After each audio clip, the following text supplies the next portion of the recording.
తాకట్లో ఉన్న మీ బంగారాన్ని విడిపించి ఆ రోజు ఆన్లైన్ రేటుకి కొంటాం. Sharma gold company. నమస్తే, వెల్కమ్ టు సుమన్ టీవీ. నేను పద్మిని. ప్రస్తుతంతో పాటు ప్రముఖ ఆధ్యాత్మికవేత్త, వాస్తు జ్యోతిష పండితులు కేసీఆర్ గారు మనతో పాటు ఉన్నారు. మాట్లాడదాం సార్. నమస్తే సార్. నమస్తే అమ్మ. ముందుగా మీకు శ్రీ పరాభావన సంవత్సర ఉగాది శుభాకాంక్షలు సార్.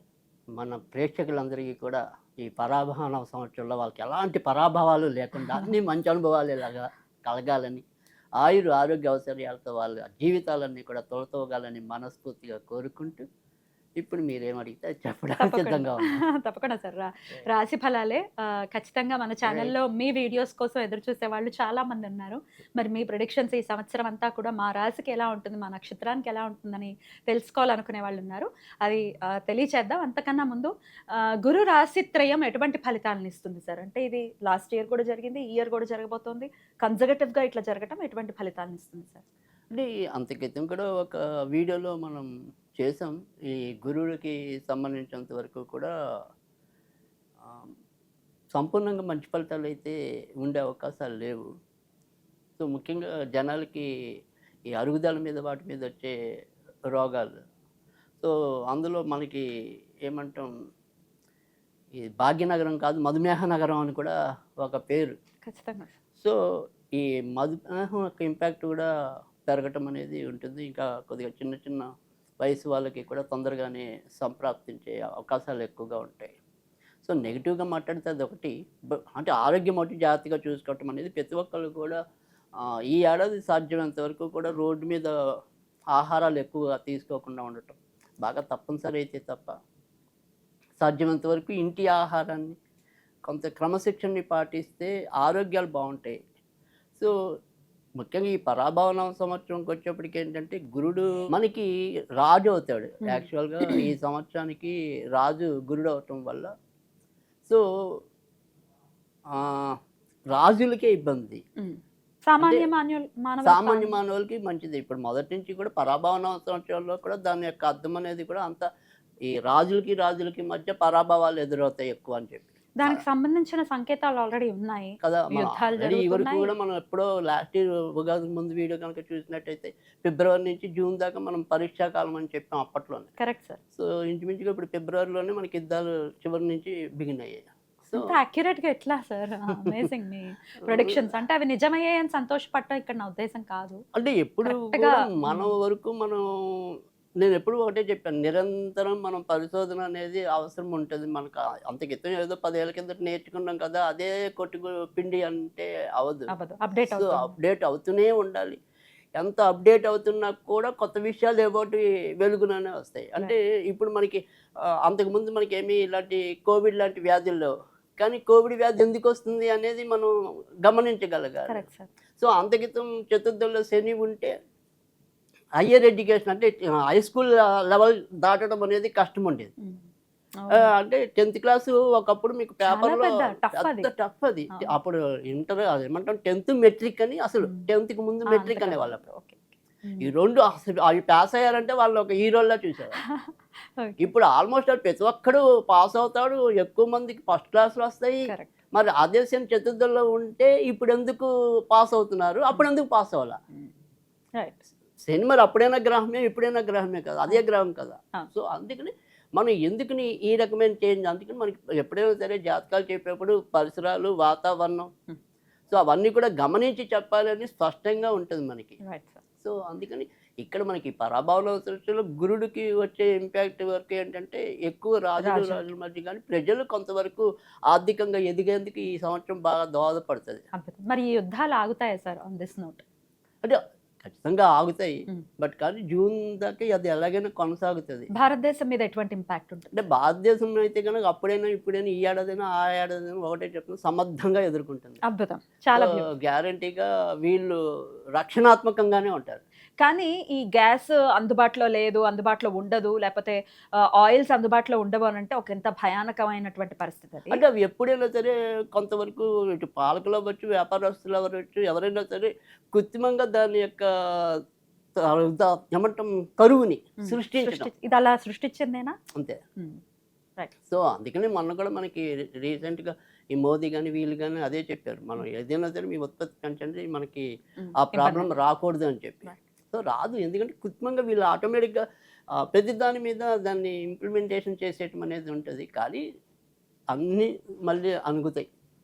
అందరూ ప్రశాంతంగానే ఉంటారు. ఇబ్బంది ఏమి ఉండదు అని అంటున్నారు. ముఖ్యంగా ప్రజలైతే బావుంటారు.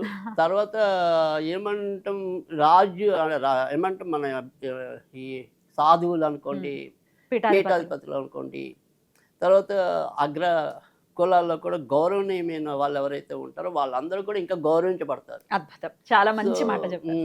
ఎందుకంటే అందరినీ ఎవరైతే కొద్దిగా వెల్తిగా చూస్తున్నారో, ప్రతిదానికి వీళ్ళే కారణమని ఎవరైతే ఎత్తి చూపుతున్నారో అలాంటి వాళ్ళు ఈసారి కొంత అవమానాలు పాలవకుండా గౌరవాలు పొందటం అనేది ఉంటుంది. ఖచ్చితంగా ఇది మంచి సంకేతం. ఎందుకంటే ఇంకో విషయం కూడా ఖచ్చితంగా పరాభవనలో ప్రజలు ఆల్రెడీ ఇప్పటికే కొద్దిగా భక్తి భావాలు పెరిగాయి, మరింత ఆధ్యాత్మికంగా ముందుకెళ్ళడానికి ఉంటుంది. సో అందుకని చాలా విషయాల్లో మంచిదే. పాలకులకి మధ్య ఎక్కువ వైరుధ్యాలు రావటం అనేది వాళ్ళ వల్ల మనం ఏమైనా కొంత ఇబ్బంది పడాలి తప్ప బాగుంది దేశం అయితే. అద్భుతం. మరి ద్వాదశ రాశులకు కూడా ఈ పరాభవన సంవత్సరం ఎటువంటి ఫలితాలను ఇస్తుందో ఇప్పుడు తెలుసుకుందాం. మరి వృషభ రాశి వారికి ఎలా ఉండబోతోంది సార్ ఈ సంవత్సరం? ఇది వృషభ రాశి వారికి గత 2 ఏళ్ళుగా కూడా ఉండే ఫలితాలు అంటే లాస్ట్ ఇయర్ ఇప్పుడు ఉండే ఈ ఇయర్ కూడా ఎక్కువ శాతం అయితే కనుక వీళ్ళు వ్యక్తిగత అభివృద్ధి, వ్యక్తిగత సౌఖ్యం ఇలాంటి వాటిల్లో అంత ప్రభావం ఏం కనపడట్లేదు. మంచి ప్రభావమే కనబడుతుంది. అంటే బాగుంటుందండి. కానీ ఇంటి విషయాలు ఏవైతే ఉంటాయో అంటే అమ్మా నాన్నగారి పరంగా ఉండొచ్చు, తర్వాత బంధుమిత్రాదుల ఐకమత్యం పరంగా అవ్వచ్చు. సో వీటి విధానంలో మాత్రం ప్రభావం ఎక్కువ ఉంటుంది. అంటే మానసిక అశాంతి.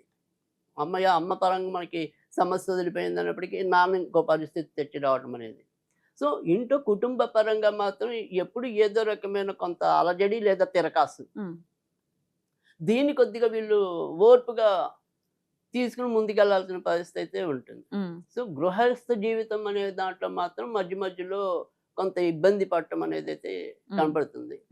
కానీ ఏదైతే ఇప్పటిదాకా వీళ్ళు ఏదైనా ఒక ప్రమోషన్కి ఆశించినా లేదా ఉద్యోగంలో మంచి మార్పుల కోసం మనం వెళ్దాము, ప్రయత్నిద్దాము అనుకుంటే కనుక ఖచ్చితంగా ఈ సంవత్సరం కూడా వీళ్ళు ఆగకుండా ప్రయత్నం చేయటం అనేది అంటే సాధారణంగా ఏంటంటే ఈ వృషభ రాశి ఏదైతే శనిపాలిత రాశులు ఉంటాయో కొంత బద్ధకం అనేది ఉంటుంది, లేదా వాయిదా వేయటం. తల్లి మీద పడినప్పుడు చూద్దాంలో ఇప్పుడు అర్జెంటుగా మారాల్సింది ఏమిటి, అలా కొంత వాళ్ళు కుదించేసుకోవటం అనేది జరుగుతుంది. కానీ మారటం నాకు అవసరము అనేది ఒక నిర్ణయం వస్తే దాన్ని ఇప్పుడే సాధ్యమైనంత వరకు వినియోగించుకోవటం మంచిది. ఎందుకంటే ఇప్పుడు కొద్దిగా గోచరం వీళ్ళకి ఫేవరబుల్గా ఉంది. సో అది మనకి అనుకూలంగా ఉన్నప్పుడే మన అనుకూలతని సద్వినియోగం చేసుకోవాలి. వాయిదాలు వేసుకుంటూ వెళ్ళామనుకోండి పుణ్యకాలం గడిచిపోతుంది. సో అందుకని సాధ్యమైనంత వరకు మారాలి, లేదా మంచి కంపెనీలకి వెళ్ళాలి అనే ఉద్దేశం ఉందనుకోండి, వాటికి సంబంధించిన ప్రయత్నాలు చక్కగా చేసుకోవటమే మంచిది. తర్వాత వీళ్ళకి విద్యార్థులకి అయితే కనుక ఈ సంవత్సరం కూడా చాలా మంచి ఫలితాలు ఉంటాయి. ముఖ్యంగా ఈ వైద్య శాస్త్రంలో ఉన్న వాళ్ళకైతే కనుక అంటే డెంటిస్టులు అలాంటి వాళ్ళకి చాలా మంచి ఫలితాలు ఉంటాయి. తర్వాత ఎముకలు, కీళ్ళు, నరాల వాళ్ళకి కూడా మంచి ఫలితాలు ఉంటాయి. వైద్య విద్యార్థులకు కూడా మంచి ఫలితాలు ఉంటాయి. అయితే ఇప్పుడు అదే ఇంజనీరింగ్కి వచ్చేప్పటికైతే కనుక ఎలక్ట్రానిక్ అండ్ కమ్యూనికేషన్ రంగంలో ఉన్న వాళ్ళకైతే కనుక చాలా మంచి ఫలితాలు ఉంటాయి. ఆర్టిఫిషియల్ ఇంటెలిజెన్సీలో ఉన్న వాళ్ళకి కూడా మంచి ఫలితాలు ఉంటాయి. కనుక ఎలా చూసుకున్నప్పటికీ కూడా ఉన్నత చదువుల్లో ముందుకెళ్ళడానికి అయితే కనుక యోగ్యమైన కాలం అయితే కనుక వృషభ రాశి వారికి కనపడుతుంది. ఇక విదేశాలకి వెళ్ళాలి అనుకునే వాళ్ళకి మాత్రం కొద్దిగా అవకాశాలు దగ్గరదాకా వచ్చి ఏదో రకంగా వెనక్కి వెళ్ళిపోయే పరిస్థితి అయితే ఉంటుంది. ఈ సంవత్సరం డిసెంబర్ నుంచి రాహు మారాక అందుకు సంబంధించిన ప్రయత్నాలు సఫలీకృతం అవటం అనేది అయితే ఉంటుంది. కానీ ఎప్పుడైతే డిసెంబర్ నుంచి ఏప్రిల్ మధ్య రాహు పితృస్థానంలోకి రావటం అనేది అంటే భాగ్యస్థానంలోకి కూడా రావటం అనేది ఉంటుంది. ఆల్రెడీ మన ఇంటి జీవితంలో కూడా ఏదో రకమైన ఇబ్బందులు ఎదురవుతాయి అని చెప్పాం. సో ఈ డిసెంబర్ నుంచి వచ్చే సంవత్సరం మళ్ళీ ఉగాది మధ్య కాలం అంటే ఏదైతే ఉంటుందో అప్పుడు ఖచ్చితంగా నాన్నగారి ఆరోగ్య విషయంలో ఖచ్చితంగా జాగ్రత్త తీసుకోవాలి.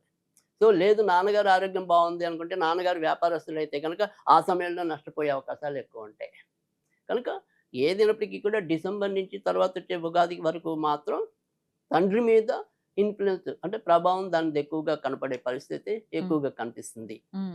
తర్వాత ఇంకా పెళ్ళిళ్ళు కొత్తగా పెళ్లి కావాలి అనుకునే వారికి అయితే కనుక దానికి కూడా ఇప్పుడు మరి సంబంధించిన ప్రయత్నాలు ఎక్కువగా చేసుకోవటం అనేది మంచిది. ఎందుకంటే ప్రస్తుతం అయితే కనుక కుజుడు మంచి స్థితిలో అంటే వీరికి కుజుడు వివాహకారకుడు ప్రస్తుతం ఓట్స్లో కొనసాగటం అనేది ఉంది.